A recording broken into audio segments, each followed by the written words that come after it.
আচ্ছা, আজকের গল্পটা হচ্ছে দুই ভাইকে নিয়ে আর তাদের বানানো একটা বেশ অদ্ভুত রোবটকে নিয়ে। চলুন তো শুনেই নেওয়া যাক এই মজার কাহিনীটা। কখনো ভেবে দেখেছেন একটা রোবট যদি হুট করে কথা শোনা বন্ধ করে দেয় তাহলে কি হতে পারে? মানে যা খুশি তাই করতে শুরু করলে কি যে একটা কাণ্ড হবে। আমাদের আজকের গল্পটা কিন্তু ঠিক এই ব্যাপারটাকে নিয়েই। তো এই গল্পের শুরুটা হয়েছিল একটা দারুণ আইডিয়া থেকে, আর এই আইডিয়ার পেছনে ছিল দুই ভাই, প্রিয়ম আর প্রীতেশ। প্রিয়ম, সে তো হচ্ছে গিয়ে আইডিয়ার জাহাজ। ওর মাথায় সারাক্ষণ কিছু না কিছু নতুন ভাবনা ঘুরপাক খায়। আর অন্যদিকে প্রীতেশ, সে হলো একদম শান্ত শিষ্ট বুদ্ধিমান, সবকিছু ভেবে চিন্তে করে। মানে দুজন একদম দুই মেরুর, কিন্তু ওদের মধ্যে বন্ধুত্বটা ছিল দেখার মতো। তো একদিন হলো কি, প্রিয়ম ইউটিউব দেখছিল, আর দেখতে দেখতেই ওর মাথায় একটা ফাটাফাটি আইডিয়া চলে এলো। একেবারে আত্মবিশ্বাসে ভরপুর হয়ে সে ঘোষণা করে দিল যে তারা একটা সুপার হেল্পার রোবট বানাবে। আর প্রিয়মের কথা মানেই তো কাজ। যেই না ভাবা অমনি দুই ভাই লেগে পড়ল তাদের স্বপ্নের রোবট বানাতে। চলুন দেখি তাহলে কিভাবে এই রোবট বাবুর জন্ম হল। মজার ব্যাপার হলো, এই রোবটটা বানাতে কিন্তু আহামরি কিছু লাগেনি। একদম ঘরে থাকা জিনিসপত্র, যেমন ধরুন কার্ডবোর্ড, কিছু পুরনো খেলনা আর একটা পুরনো মোবাইল ফোন, এসব দিয়েই কাজ চালিয়ে নিচ্ছিল ওরা। তবে হ্যাঁ, একটা জিনিস কিন্তু ওদের অফুরান্ত ছিল, আর সেটা হলো আত্মবিশ্বাস। তো রোবট তো প্রায় তৈরি, কিন্তু নাম, এত শখের একটা রোবট, তার তো একটা জবরদস্ত নামও থাকা চাই, তাই না? প্রিয়ম অনেক ভেবেচিন্তে শেষমেশ একটা নাম ঠিক করল। আর সেই নামটা কি ছিল জানেন? রোবট বাবু 3000। বাহ, কি দারুণ একটা নাম। ওকে, তো রোবট রেডি, নামও ফাইনাল। এবার তো আসল পরীক্ষার পালা।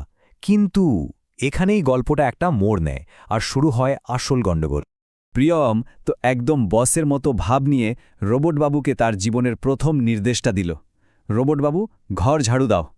ওর মনে মনে তো বিরাট প্ল্যান, এবার মায়ের কাজ একদম কমে যাবে। কিন্তু হলোটা কি?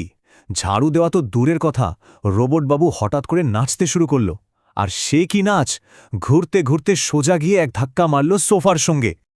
আর ঠিক তখনই রোবটের ভেতর থেকে একটা যান্ত্রিক গলার আওয়াজ ভেসে এলো, command error, dance mode activated. ব্যাস, আর যায় কোথায়, শুরু হয়ে গেল তুলকালাম কাণ্ড। মানে রোবটটা পুরোপুরি নিয়ন্ত্রণের বাইরে চলে গেছে। আর শুধু কি তাই, নাচতে নাচতেই সে এবার প্রিয়মকে তাড়া করতে শুরু করল। প্রিয়ম তো ভয়ে একেবারে চিৎকার চেঁচামেচি জুড়ে দিয়েছে। এই দেখে প্রীতিশের হঠাৎ মনে পড়ল, আরে এটাকে থামানোর তো একটা উপায় আছে। সে তখন চেঁচিয়ে উঠল, পাসওয়ার্ডটা বলো। আর সেই ম্যাজিক পাসওয়ার্ডটা কি ছিল শুনলে অবাক হতে হয়। সেটা হলো লুচি আলুর দম। হ্যাঁ, ঠিকই শুনছেন। আর এই কথাটা শোনার সাথে সাথে আমাদের ডান্সিং রোবট বাবু একদম স্ট্যাচু। কি একটা পাসওয়ার্ড ভাবা যায়! যাই হোক, এই যে এত বড় একটা হুলস্থুল কাণ্ড ঘটে গেল, এরপর তো সব কিছু সামলানোর পালা। আর অবশ্যই এই ঘটনা থেকে কিছু শেখারও ছিল। এত চেঁচামেচি শুনে ওদের মা ঘরে এসে ঢুকলেন। আর ঘরের যা অবস্থা, সঙ্গে ওই রোবটটাকে দেখে তিনি তো আর হাসি চাপতে পারলেন না, হেসেই ফেললেন। বকা না দিয়ে মাকে হাসতে দেখে দুই ভাইয়েরও যেন ধরে প্রাণ এলো। প্রিয়ম তখন একটু লজ্জা পেয়েই মাকে বলল, আমরা তো একটা হেল্পার বানাতে চেয়েছিলাম, কিন্তু এ তো ডান্স মাস্টার হয়ে গেল।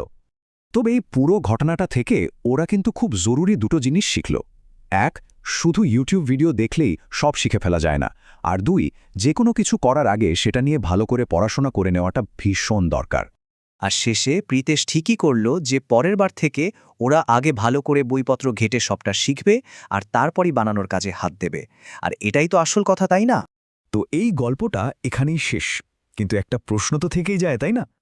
এবার ভালো করে শিখে নেওয়ার পর প্রিয়ম আর প্রীতেশ এরপরে কি বানাবে বলে মনে হয়?